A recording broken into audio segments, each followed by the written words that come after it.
느헤미야서 8장과 9장 계속 이어지는 그 내용들은 그들의 내면적인 신앙의 재건에 대한 이야기를 기록해 주고 있습니다. 아무리 외적으로 필요한 것들이 준비된다 하더라도 더 중요한 것은 그 사람의 내면에 참된 변화가 없다면 그게 아무런 소용이 없을 것입니다. 그래서 이 느헤미야 8장과 9장에서는 그런 내면적인 신앙 갱신에 대한 말씀이 소개되는데, 우리가 어제 읽었던 느헤미야서 8장에 보면은 이스라엘 자손들이 자원에서 스무나 광장 앞으로 모여와서 그들이 학사 엑스라를 초청해가지고 여호와의 율법을 우리에게 들려달라, 이러한 요구를 합니다. 그래서 새벽 시간에서부터 정오에 이른 시간까지 율법의 말씀을 계속 낭독하고, 또 그의 좌편과 우편에 13명이 함께 에스라의 하는 일들을 함께 돕고, 또 무리들 가운데서 또 13명이나 되는 레위 사람들이 오늘날로 말하면 부역같이 나누어서 그들이 읽어드리는 그 율법의 말씀을 풀어줍니다. 풀어주고 강론하는 일들을 통해서 그 말씀의 뜻이 무엇인가를 깊이 깨닫게 되면서 그들에게 한결같이 일어나는 변화는 눈물로 하나님 앞에 통회하는 일이 일어나게 된 겁니다.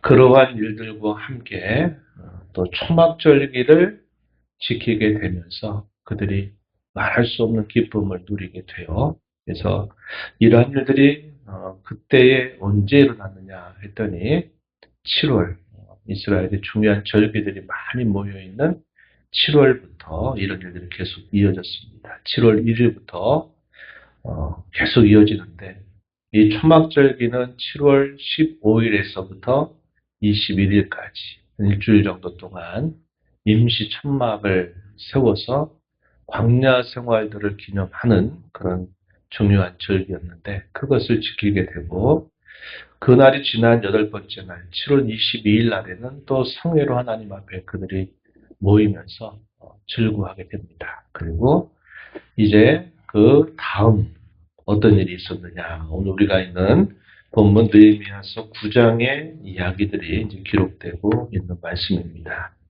9장 1절 말씀에 보게 되면은 이렇게 표현했어요. 그날 29날에 이스라엘 자손이 다 모여 금식하며 굵은 베옷을 입고 티끌을 무릅썼다, 이렇게 말합니다. 초막절기가 끝나고 바로 이어지죠. 7월 14일 그들이 함께 모였는데 금식하고 베옷을 입고 티끌을 무릅썼다, 이렇게 표현합니다. 하나님의 말씀의 뜻이 무엇인가를 그들이 깨닫게 되면서 통회하는 일들이 일어나요.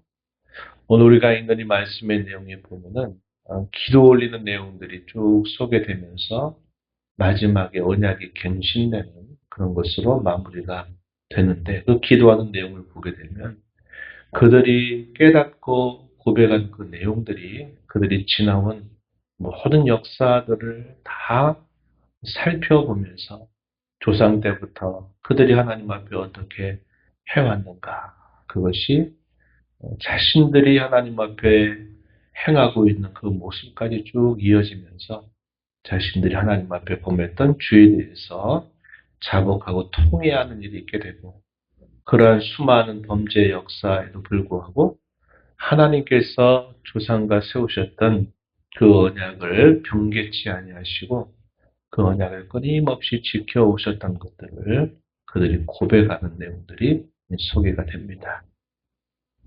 그들의 이러한 통회와 자복하는 이들의 행위는 분명한 행위의 결단까지 포함되고 있다는 사실을 보여주는 것이 2절 말씀에 소개됩니다. 모든 이방 사람들과 절교하고 서서 자기의 죄와 조상들의 허물을 자복했다. 그날 낮 4분의 1은 그 자리에 서서 여호와의 율법책을 낭독하고, 또 낮 4분의 1은 죄를 자복하고 그들이 하나님 여호와께 경배하였다, 이렇게 말합니다. 그래서 낮 4분의 1, 약 3시간 정도 되는 시간 동안에는 말씀을 그들이 서서 들어요. 3시간을 이렇게 서서 율법의 말씀을 듣습니다. 3시간. 짧은 시간 아니죠. 3시간 동안 서 있고. 또, 낮 또 4분의 1, 또 3시간 정도에는 그들이 들은 그 말씀을 붙들고서 하나님 앞에 통회하고 자복하는 이 회개 운동이 일어나게 되는 것이 소개됩니다. 그래서 그들의 이 회개가 얼마나 진정한 그런 회개의 내용들이 되었는가 하는 것을 우리가 확인할 수 있겠습니다.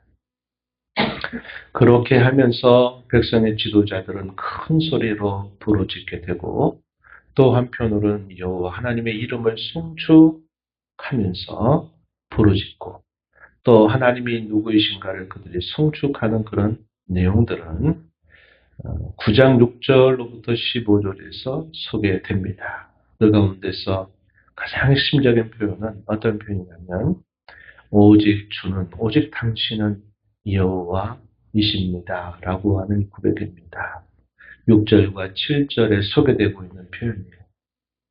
여호와시다라는 말, 이것은 우리가 알고 있는 것처럼 하나님이 자기 백성과 특별한 관계를 나타낼 때, 즉 언약 관계를 나타낼 때 하나님이 사용하시는 그의 거룩한 이름이다 하는 것은 우리가 잘 알고 있는 바와 같습니다. 그 말의 문자적인 의미는 나는 나다. 나는 나다라고 하는 말, 혹은 나는 스스로 있는 자다라는 그런 의미를 담고 있습니다. 이것은 그 옛날 모세에게 하나님이 누구라고 바로에게 이야기해야 됩니까? 라고 물었을 때 하나님께서 알려주신 그런 표현이에요. 그 의미는 어떤 의미냐?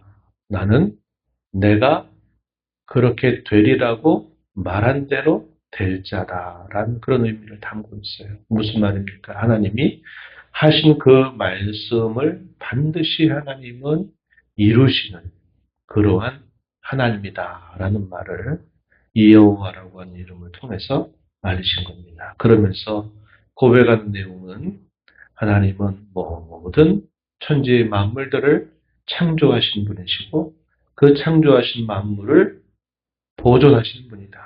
다르게 말하면 섭리하시는 그런 하나님이시다. 이렇게 고백하고 그 창조주 하나님께서 아브라함을 택하시고 그와 더불어 언약을 맺으신 분이다. 그러면서 그분은 언약의 주님이시다. 라는 말을 또 고백합니다. 또 그 하나님께서는 애굽에 살던 자기 백성들을 그의 기적과 능력으로 그들을 애굽에서 건져내신 구원의 하나님, 곧 구원의 주님이시다 하는 사실을 또 고백합니다. 그 하나님께서 자기 백성들에게 율례와 계명을 주시고 또 그들이 살아가는 삶 속에 하나님 앞에 또 나를 구별해서 거룩한 안식일을 알려주시는 분이다 하는 이런 고백이 여호와를 송축하는 그 고백 안에 표현되고 있어요. 그러면서 그 하나님 앞에서 지나간 역사 속에서 조상적부터 범해왔던 수많은 범죄의 사실들을 고백하는 내용들이 우리가 함께 읽었던 16절 이하로부터 길게 29절까지 쭉 소개가 됩니다. 역사를 쭉 돌아보는 거죠. 우리가 어제 6.25 전쟁이라고 하는 날을 우리가 보내면서 지난 한 70여 년 정도 전에 있었던 그 역사적인 아픔을 우리가 또 다시 되새기는 그런 날을 보냈죠. 특별한 때를 우리가 기억하고 또 그것을 회고하면서 그 역사의 교훈을 우리가 늘 잊지 않고 살아가는 그런 마음을 갖는 것인데 오늘 이 이스라엘 자손들이 하나님 앞에 지나간 역사를 쭉 훑으면서 고백하는 그 내용들은 두 가지입니다. 하나님은 그들의 범죄에도 불구하고 하나님은 끊임없이 그들을 불쌍히 여겨주셨으며 그들을 돌봐주셨으며 그들을 건져주셨으며 그들을 인도해 주셨다 하는 사실이고 반면에 조상적부터 하나님을 대해왔던 그 조상들의 태도, 자신들이 사는 시대까지 그들이 행했던 일들은 교만하고 또 그들이 징계를 당하고 범죄하고 또 하나님의 구원의 은혜를 또 받았다가도 또 어느 순간 또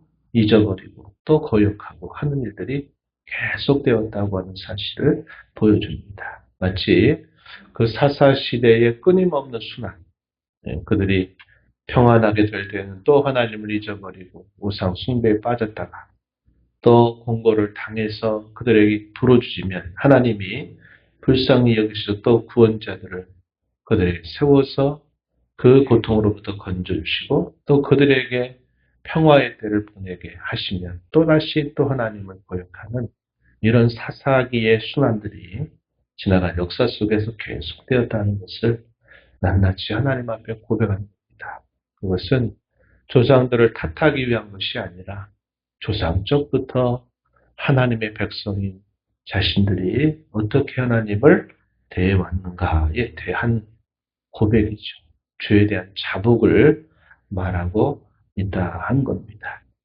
이러한 분명한 역사 의식을 가지고 하나님 앞에 이렇게 통회하고 자복하는 일과 함께 마지막은 하나님의 이름을 다시 부르면서 하나님께서 지나간 세월 동안 저희들이 당했던 이 모든 어려움과 또 역사적인 아픔을 기억해 주시기를 바라고 마지막에는 언약을 다시 하나님 앞에 세우는 그런 모습이 소개되고 있습니다.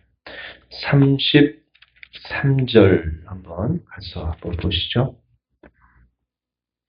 33절에 보면 그러나 우리가 당한 모든 일에 주는 공의로우시니 우리는 악을 행하였사오나 주께서는 진실하게 행하셨음이니이다. 이것이 이제 지난 모든 고백의 가장 핵심적인 표현이 됩니다. 주는 의로우시다. 그러나 우리는 하나님 앞에 악을 행해왔다라는 사실을 분명히 고백하는 겁니다. 그러면서 마지막 절 가서 보게 되면 38절에 우리가 이 모든 일로 말미암아 이제 견고한 언약을 세워 기록하고 우리의 방백들과 레위 사람들과 제사장들이 다 임봉하나이다. 그들의 이러한 오랜 통해와 자복의 그 결말은 다시 언약을 갱신하는 일이었다 하는 것을 본문은 보여주고 있다 하는 겁니다. 그래서 이 느헤미야 시대 때 이루어졌던 이 신앙 부흥의 운동, 영적인 이 갱신이 어떻게 일어나게 되었는가 하는 것을 기록해주고 있다 하는 것이죠. 이런 일들은 늘 반복되는 일이 아니었습니다. 이런 일들은 역사들을 쭉 돌아보면 아주 희귀하게 있었던 그러한 놀라운 일이었다 하는 겁니다. 그게 뭘 보여줄까요? 자신들이 살고 있는 시대 동안에 하나님 앞에 자신들이 누구인가를 기억하면서 그 하나님 앞에 신실하게 사는 일들이 계속 끊어졌다라는 사실을 보여주는 것입니다. 우리가 성경의 역사를 보게 되면 어떤 특별한 계기가 있을 때마다 언약을 다시 갱신하는 일들이 있었어요.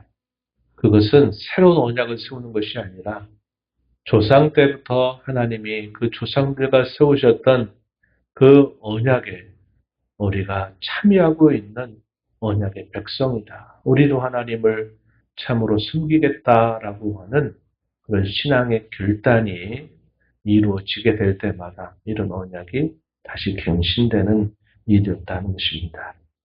우리가 살고 있는 이 시대, 우리가 사는 이 인생, 80년, 90년, 100년, 이 짧은 인생을 사는 동안에도 우리가 공동체적으로 혹은 개인적으로 하나님 앞에서 이러한 언약을 갱신해가는 그런 신앙의 태도들이 얼마나 우리에게 중요한 일인가 하는 것을 우리는 배울 수 있어야 한다 하는 겁니다. 그래서 우리가 날마다 하나님 앞에 나올 때, 또 하나님 앞에 예배할 때마다 우리가 그런 하나님의 언약에 백성이고 언약의 자녀임을 기억해서 끊임없이 하나님이 누구이신가를 우리가 고백하고 하나님 앞에 우리가 또 어떠한 자인가를 깨닫고 그분의 은혜를 구하면서 끊임없이 하나님 앞에 돌이키고 언약의 백성아니라고 하는 사실들을 자각하면서 살아가는 이 삶이 우리에게 얼마나 중요한가 하는 것을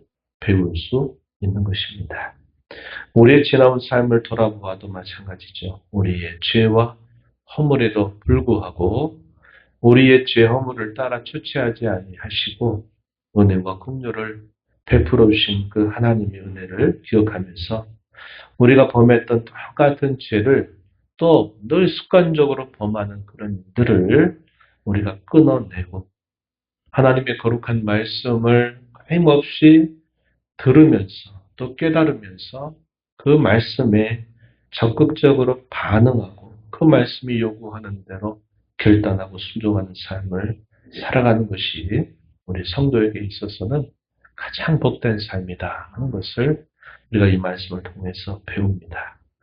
오늘 저와 여러분에게 찾아오셔서 이 언약을 맺으시고 변개치 아니하시는 그 하나님의 은혜에 감사하면서 저와 여러분 남은 삶도 하나님 앞에 신실한 하나님의 자녀처럼 하나님의 백성처럼 살아가려고 하는 결단을 가지고 하나님 앞에 서기를 진심으로 바랍니다. 하나님 아버지 감사합니다. 이 새벽 시간 저희들을 깨워주시고 오늘도 저희들 앞에 또 저희들에게 말씀을 듣는 귀한 시간을 주셔서 하나님의 말씀을 통해서 하나님이 자기 백성들에게 얼마나 신실하신 하나님이시며 하나님 앞에 살았던 믿음의 선조들의 삶이 어떠했는가를 저희들이 다시 한번 살펴보게 됩니다. 언약의 하나님께서 이렇게 오늘을 살아가는 저희들에게 찾아오셔서 언약의 주님으로 저희에게 만나주시고 저희들을 사랑하신 그 은혜 안에 저희들을 품어주심을 알게 됩니다. 그런 하나님의 언약의 자녀 혹은 언약의 백성으로 저희 자신들이 그 은혜 안에 있다는 사실들을 늘 기억하고 하나님이 저에게 신실하신 것처럼 저희도 하나님을 신실하게 섬겨가는 그러한 삶을 살게 되기를 간절히 바라옵나이다. 주 앞에 나와서 기도한 모든 심령들의 간구를 귀 기울이시고 응답해 주시기를 바라며 예수님 이름으로 기도하옵나이다.